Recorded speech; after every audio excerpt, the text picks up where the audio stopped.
Now, your Chris 6 weather forecast with Chief Meteorologist Dale Nelson.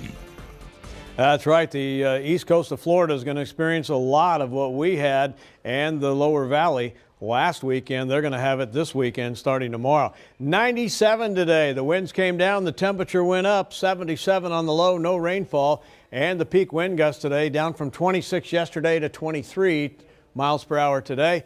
No rain in our area, of course, but there are some thunder showers to the north along a frontal boundary. The outflow from that activity will generate pools of cool air and will result in a little bit of rainfall for us in our northern counties primarily here tomorrow. 94 right now. It'll be 92 at 6 o'clock, down to 81 at 11 o'clock. Amazing what happens when the sun goes down, and our winds will be lighter tonight, single-digit values in the upper 70s by 5 a.m., mid-70s by daybreak. There's the front. Very unusual to see that. Temperatures in the 70s behind it in the Panhandle today. And with this, the thunder showers along the front will be stalling out. So that's why this is not going to push through, and it would be unheard of to do so, but it's not happening. Future clouds and rain show, again, a couple stray showers in the morning around 5 a.m. A little bit of additional activity. Some of these may be a little strong around 10 in the morning in our northern counties. Notice at 5 p.m. nothing here. Couple thunder showers wandering way off to the west down near Hebronville. Again, late in the day tomorrow. Sunday looks to be dry and the driest day of the weekend. Going to be hot both days, but with a little less rain cloud activity around. Sunday will be the hotter day of the two. You can see that right there. It's amazing on the water vapor imagery. Low pressure back off to the west. So again, we've got a little bit of moisture for this to work with, but dry northwesterly flow aloft. Exactly the opposite of the easterly flow aloft that we had a week ago, with low pressure digging into the north.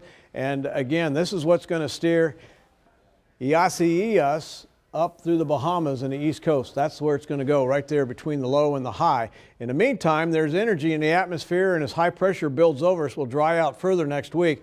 Here comes the energy right here. This is tomorrow.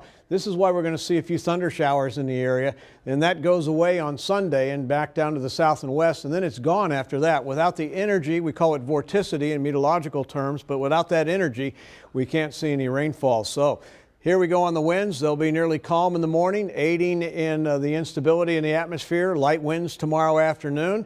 And again on Sunday, we'll start calm and very light winds through the afternoon hours. So mariners, except for a thunder shower around tomorrow morning, this is your weekend to get out after the big waves and wind that we had last weekend. Even on Monday, the wind's fairly calm. 77 at 7, 91 at noon, and 91 at 5 p.m. tomorrow, with highs tomorrow reaching 95 here, ranging from the upper 80s to the low 100s inland. And here's a look at the tropics. And again, we have tropical depression number 10 now off the coast of the Cape Verde Islands. Another little area of disturbed weather right there. But of course, all eyes on Isaias moving through the Bahamas right now with 75-mile-an-hour winds. This is a hurricane, but it's going to track along the east coast of the U.S., including Florida over the weekend. Not a factor in our forecast. Here's what is, though, the 7-day forecast. 95 tomorrow with isolated thunder showers. 97 on Sunday, then 98 Monday. We'll dial it down to the mid-90s as we get breezy here Wednesday and Thursday of next week. Watch out for the heat index. It'll top out around 110 plus every single day. Lee? All right, thank you very much, Dale.